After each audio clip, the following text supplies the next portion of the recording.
Initializing Backcase music. Hello and welcome to episode 148 of Popcorn and Prosecco, a show that's all about talking about movies. I am Perri Nemiroff, and here is my one co-host today. It is Angie Hahn. Hi.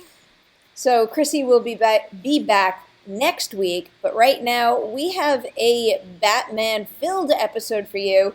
We're going to start off by talking about the news that broke late Friday that Matt Reeves is currently in early talks to direct the Batman movie, the DCEU Batman movie, and then we're going to roll into our Lego Batman movie review. So first up, Matt Reeves. Angie, explain what happened a little. All Batman episode. I love it. Okay, so as Perri just said, late Friday night news broke that Matt Reeves is in early talks to direct the live-action DCU Batman movie starring Ben Affleck. And this news arrived, like a couple of weeks, maybe? A week? Not that long after news broke that Ben Affleck, who had originally been planning to direct and star in the movie, had decided that he wanted to only direct. Why he left is still very unclear, and I'm sure that it's going to be something that we're going to keep hearing rumors and speculation and conflicting reports about for a while to come. But his official reasoning was that he basically doesn't think he can do both, like star and direct, and then still turn out a good movie. So then, people have been curious, like, Warner Brothers clearly wants to move forward with this really quickly, so everyone's been kind of waiting to see who they're going to get to replace him, and they found Matt Reeves, who you might know as the director of, he directed the remake of Let the Right One In called Let Me In. He directed Dawn of the Planet of the Apes, and he currently for the Planet of the Apes. He's also directed like Cloverfield, so he's got a lot of experience with genre stuff. He's also, as you can tell with Let Me In and the Apes movies, has some experience taking a property that didn't start with him and kind of making it his own, which I think actually makes him a pretty good choice for this. But as I tweeted out, I don't know whether to be glad for us that they found a good director for this project or sad for Matt Reeves because the DCU currently seems like a fucking mess. It just seems like so many other movies keep losing directors and stuff, and Ben Affleck, I don't know. I'm not sure how optimistic I feel about this movie. What do you think, Perri? Yeah, this is pretty much the most excited I could be about the status of the Batman movie at this point. I really don't think there's much better of a choice than Matt Reeves to take over a franchise like this, because look what he did with Dawn of the Planet of the Apes. He is the kind of guy that can step into something that was previously established and make it something that feels like it fits with the greater franchise, and it makes it feel like something that's also his own. He also does an exceptional job balancing big studio fair action with real characters that you can care about, which is a pretty incredible achievement when it comes to most major blockbusters. It's just hard to look at the DCEU and not have just a little piece of my heart break given what's been going on recently. I mean, there's no denying that, BVS and Suicide Squad didn't meet expectations. They're losing directors. Things are changing. Release dates are shifting. Whatever. We got to find a new director, and things aren't sounding great for Ben Affleck. But there's just so many things going on at one time. I mean, we're just constantly talking about this on Collider all day. One of the last questions we addressed on an episode of our mailbag show was, what does Warner Brothers need to do to win back fans? It's such a hard question to answer. My main answer to that would be, just give me a good movie. It's like, if Wonder Woman is really good, I think I'll be back on board, but I just, for a minute, I need to take a step back and stop hearing news and rumors. And I understand that it's not like the studio is leaking all this news, but things like, The Rock teasing Black Adam, Henry Cavill showing off the black suit for Superman. Just stop. I don't want to see anything. Make a good movie, deliver quality promos like the Wonder Woman trailer and the Justice League teaser from Comic-Con. leave it at that and let's just chill out for a little. Yeah, I mean, what can DC do to, win back fans' trust is such a big question, and it's something that we cannot answer in the next like 1 or 2 minutes that we have to talk about this topic. No. But I do kind of agree with you. It feels like they're so like desperate to get their big cinematic universe rolling that they're like flailing around, and it feels like they keep moving forward without actually knowing what they're doing.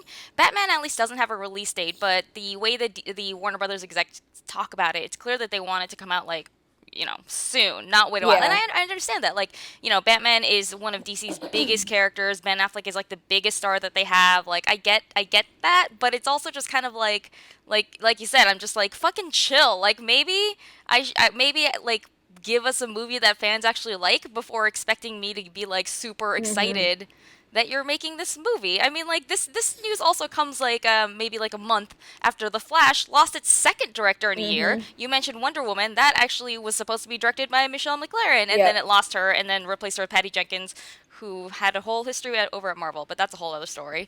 So it's just, yeah, like, I mean, I think that Wonder Woman's gonna make money. I think that Justice League is gonna make money. I don't know if they're gonna be good or not. The promos look good, but who knows? That only tells part of the story. But I feel like after Justice, especially after Justice League, I feel like this is kind of the make or break year. If they can't win over fans with these next two movies, like if you can't get people to be excited for Wonder Woman and Justice League, and they didn't like Man of Steel, and they didn't like Batman v Superman, and they didn't like Suicide Yeah. Squad, like who's gonna show up for like Black Adam, or Exactly. like And yeah. just from a business standpoint, if you add up all the production tabs for all those movies you just named, God forbid every single one winds up getting a poor reception at the box office with fans.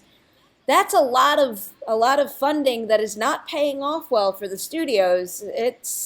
I think that if these next two don't go over well, we're going to be having some very important conversations that might involve them not moving forward with many other movies in the near future, at least. I don't know. I'm have my fingers crossed so tightly that is not the way it pans out. Wonder Woman is looking great. I'm hyped for Justice League. I'm I'm giving them everything I got right now. Come on, Warner Brothers I DC. wanna Give me that movie I'm I wanting. wanna wrap up with one sentence that I think sums up both of our feelings about this. Good luck, Matt Reeves. All right, so now we're going to move on to another Batman movie, another Warner Brothers movie, but not a DCEU movie. It is our review of Lego Batman. Here is the IMDb synopsis. Bruce Wayne must not only deal with the criminals of Gotham City, but also the responsibility of raising a boy he adopted. Yeah, good job, IMDb. Short and sweet. That pretty much sums it up, except for the fact that they don't use the word Lego anywhere. Bruce Wayne in this movie is a Lego Bruce Wayne, and he is just as much fun as you would remember from the Lego movie. He was a standout character in there. Will Arnett did a great job voicing him, and the same thing is true here. I always say this, one of my favorite things above all else about the Lego movie is how it not only delivers a great story that can exist within the movie in and of itself, but it captures the feeling of playing with Legos, just the way the pieces connect and the sound effects that they use and the way all the pieces move and the whole master builder sequence. That makes me feel like I'm playing with Legos while watching the movie. They continue that tradition here, and then they also add in a pretty heartwarming story about Bruce Wayne building a family with this adopted son, and then also throwing in so many smart, hilarious Batman references. I really don't know how anyone out there could watch this movie just once, because this is the kind of movie that you're going to want to go back and watch again and again, and then watch freeze framing every single frame of this movie to look at all the Batman Easter eggs. I mean, whether you're a fan of comics, TV shows, Batman on the big screen, it does not matter. There is something fun in this movie for you to look out for. It really is just the complete package. I'm so excited about Lego Batman. Angie, I can't read your face. I'm assuming you liked it I though. loved this movie. I've been like I walked out of the Lego movie and being like I mean, Perry, I will not shut up about how much I love Lego Batman. So then when I heard he was getting his own spin-off, I was just like, well, this is already my favorite fucking movie ever. And like, yeah, I like this movie was exactly what I wanted from it. And it's so interesting because we have like the last for the last few iterations of Batman on the big screen have been like this like really grim, dark, gritty dude, and then you have Lego Batman, which weirdly doesn't necessarily contradict it because he thinks he is grim and dark and gritty, and he is. It's just that the context is different, so it's played for laughs instead of like taken very very seriously like it is in like the Nolan movies or like the Zack Snyder movies. I think that this movie I was glad to have a Batman movie that finally acknowledges how fucking weird and kind of silly the entire concept is. I was glad to have a movie where, because this Batman has a lot of the same kind of internal problems, like personal problems, emotional problems that a lot of the other Batman have. But one of the things I liked about it is that because it's such a different kind of movie, you get to see it in a new light and you get to kind of see him grow. And it's I know in the comics, which I admittedly I'm not like I haven't read that many Batman comics, but I know in the comics like the Bat family is a big thing, but it's not something we've seen that much of in like the Snyder movies or Batman v Superman, I guess not multiple movies, or the Nolan movies.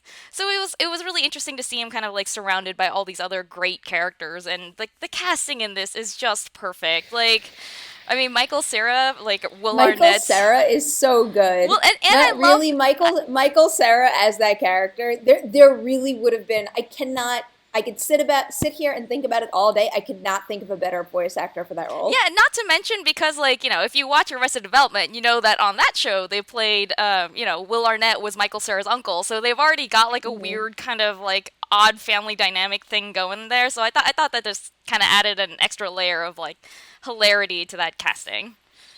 Yeah, this voice cast was something else. I also really liked the relationship he had with the Joker, who is voiced here by Zach Galifianakis, and again, yet is another perfect voice casting choice.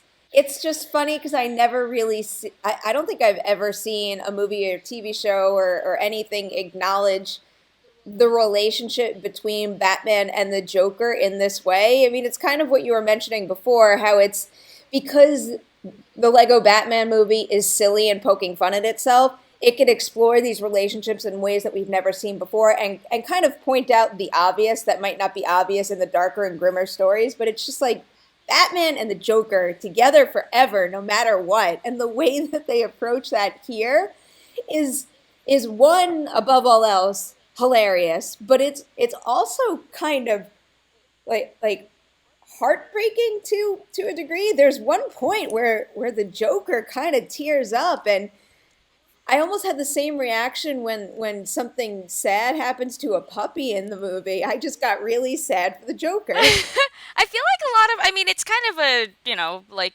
a truism among Batman fans that like Batman and Joker are two sides of the same coin. They like both can't exist without the other, etc., etc. People always say that, but as you pointed out, since this is a comedy, we can explore it in a completely different way than it's been explored. And I feel like it just adds a kind of new layer to the codependent relationship that we know these characters have had in the comics and the movies and shows and whatever for years. So I love that. And I mean, the action in this is also just like you would think. I was worried that it would be like a little overwhelming because it's like a lot of colors, a lot of stuff flying around, and I'm not a small child, so sometimes that kind of stuff just tires me out.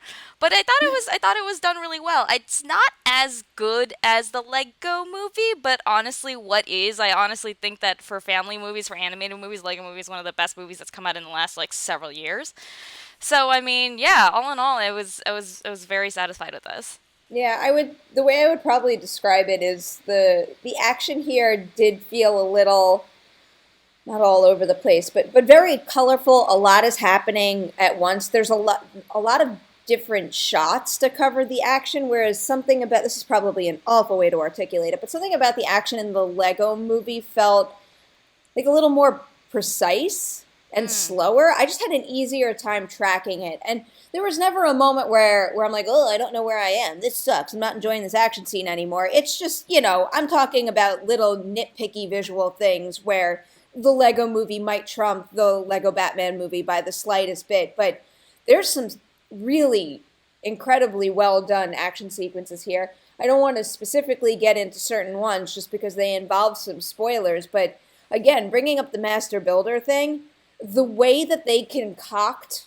ships or whatever they're building, and oh my God, just like the look of everything. I'm just picturing right now what the Batcave looks like. Oh, it looks so good. And And just how another great thing that this explores is what Bruce Wayne does when he's not Batman and how he has to deal with Yes. not having attention when he's not Batman. And it's one of those things that you don't really think about too often, but when you do really think about it, it's like, God, like that's a shitty life. I'm sad for him. Then again, the thing that happened in this movie that I think I laughed out loud for the longest, like I mean minutes after the joke ended, was the thing with the lobster. The lobster thermidor. Yeah. Oh When god. he something about when he was just like shoving his face with it. Every bite he took, it's like I'd be like, heh, and then the next one I'd start laughing louder, and then he'd do it again, and I laughed louder and louder, and then finally I didn't stop, and I was the only one still laughing about Lobster Thermidor. I mean, you mentioned the way that like you kind of this movie kind of shows you how sad his life is, and once again, that's something that's not it's not like it's not new to point out like Batman is kind of maybe a little Mm-hmm. fucked up in the head and a little emotionally like a wreck, and like his life is like kind of lonely and sad. Like that's kind of touched upon in all the live action ones, including the recent ones, etc. But again, I think that like because the live action Batman always see Batman still as like this like cool, rad, like amazing, incredible person, and you're supposed to take him very seriously, it doesn't really register to me as like being like that kind of like lone wolf mentality just kind of adds to his mystique. So one thing I liked about Lego Batman is that because we're freed from having to take him seriously, we can actually kind of start to see exactly how messed up and pathetic those kinds of problems are, and really just like feel for him on a human level. And I don't mean that as like a way to like be like, oh, the other movies do Batman wrong. It's just a different way of looking at him. But that was what I loved about this so much, is that like despite the fact that we've had so many fucking Batman movies recently, including and we're about to get another one as we just discussed at the top of this episode, this really did feel like it's adding something new to what we think of as Batman and like our understanding of him, and just it really did feel different and not redundant at all. Um, so we're going to talk about spoilers in a minute, but briefly before we do that, I just want to give another shout out to Rosario Dawson in Oh this because yes. great, great character. I think Yeah. maybe we should save part of the reason I liked her so much for spoilers, but another great voice acting choice. Do you want to add anything to that before we do spoilers? No? No, I was No? just gonna say Rosario, between this and like the Netflix Marvel shows, like Rosario Dawson is Oh just my God. like killing it in terms of hanging out with superheroes. Well, I just started my MCU on Netflix binge, and I just finished season 1 of Daredevil, and she's excellent. I can't wait to keep watching. Yeah. Anyway, before we get off track, we're going to talk about some spoilers for the Lego Batman movie. So if you did not see the movie, you might want to stop now. Clearly, we both like it and recommend that you go see it. For anyone who wants to stick with us, we are going to talk about spoilers. So this is your final spoiler warning. Okay, holy cameos. There are so many characters in this movie, and they use them all so damn well. So, first, we've got all the traditional Batman villains, the Rogue Gallery, and I thought initially that they were going to leave it there, but then they go into what's the dimension called? The Ah, dimension? I know what you're talking about, but Ah, I oh, was I can't just believe I forgot what it's called. The Phantom Dimension. Phantom Zone. Phantom Zone. Phantom Zone. Okay. So then there's the Phantom Zone part, and that's where the worst of the worst are locked away. However, the worst of the worst in villains does not mean the most evil Batman villains.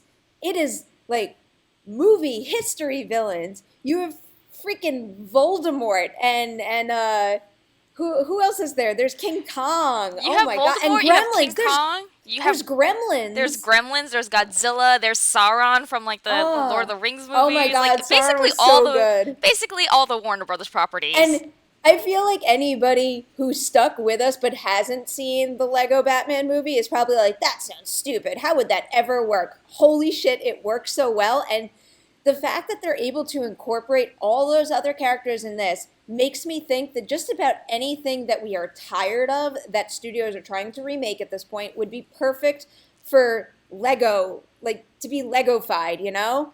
It's like we're in an age where everything needs to be remade, especially horror movies. And I have this on the brain because there was a comment during one of our live shows where someone said that there should be, because we were talking about Lego Batman and we were talking about the Friday the 13th remake that got canceled in the same show. And they're like, what if they did Friday the 13th Lego style? And it's like, once the rights for Friday the 13th revert back to New Line, then it's a Warner Brothers company. But really, wouldn't that be the greatest thing if they did a Lego Friday the 13th? Because then it's like you could still appease fans of Friday the 13th. You can have some fun with it. You can get super meta with it. But you don't have to retread the same shit or start coming up with origin stories or any nonsense like that. You could have fun with it. They could have fun with anything. Lego blood. Come on. Lego blood. It's not real blood. You don't have to rate it at R. I don't want them to remake every property as a Lego thing, but I do think that one of the reasons it works so well is that it kind of ties it back actually to the original Lego movie, which was another thing where they just kind of mishmash a bunch of different properties together, and that was a way, as in Lego movie, in Lego Batman, that's a way that it really does kind of feel like the experience of playing with Legos, where like, when you're a kid, or actually even when you're an adult and you have Legos, you're not like, oh, well, the Harry Potter Legos have to stay over there and the Batman Legos have to stay over there. Like, you can just kind of mix and match, and I think that it captures the fun of that really well. We held a special screening of the Lego Batman movie at IMAX headquarters, and the director and one of the producers came, and that was exactly how they explained it. And a lot of times when we do interviews or Q&As after having seen the movie, someone will explain something and then I'll go, oh, I see what you did there. But no, they just articulated exactly how I felt, which is the feeling of playing with Legos and the fact that worlds can cross over and any character can join up with any character. They just achieved what they set out to do. As long as they're all owned by Warner Brothers anyway. Well, that is a thing. Warner Brothers owns quite a bit now.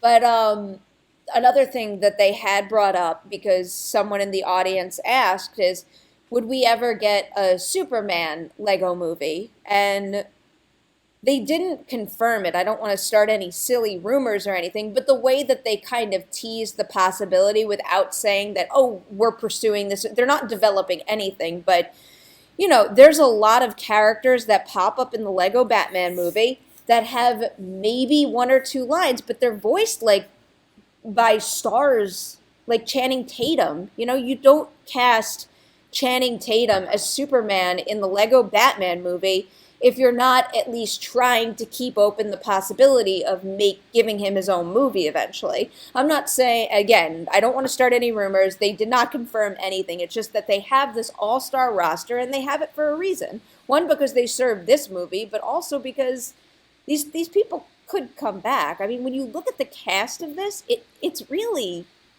insane. There are so many great people in this movie.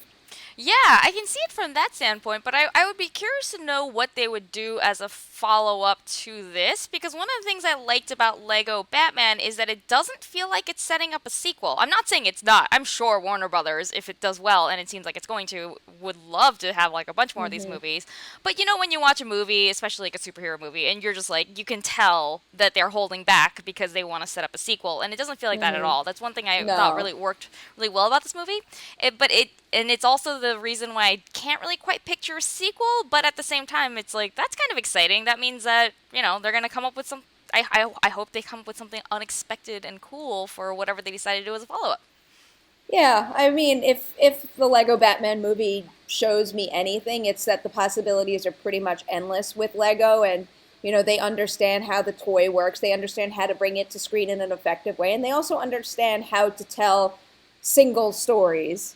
Single, satisfying stories that serve their movie while also building a franchise. And that's pretty much the complete package from a studio perspective. So job well done to all the filmmakers behind this and to Warner Brothers, because I am just a massive Lego movie fan now. Angie, you want to add anything before we wrap up? Just that I second your sentiments. Like, well done. This is really the movie I was hoping it would be. I loved it. I enjoyed it so much. Aw, what a happy episode today. You guys know where to find us now. Please go on over to iTunes, where you can subscribe and rate and comment. That is always super helpful. As is a like on Facebook. We're there as well. We are on Twitter at Popcorn Prosecco. We have our website, popcornandprosecco.com. And then all three of us are all over the internet. So, Angie, you want to give out your plugs and Christie's as well? Sure. You can find me on Twitter at AJHAN, and I write for slashfilm.com. You can find Christy on Twitter at KRISTYPUCHKO, and she writes all over the web, but you can find her career highlights at decadentcriminals.com. Yep, you nailed it. And you can catch me on Twitter and Instagram at pnemiroff. I write for Collider.com. I'm on the Collider Videos YouTube channel. As always, thank you guys for listening, and we'll see you next week. Everything I do, yeah, I do it big. I deserve this today. Today I deserve it.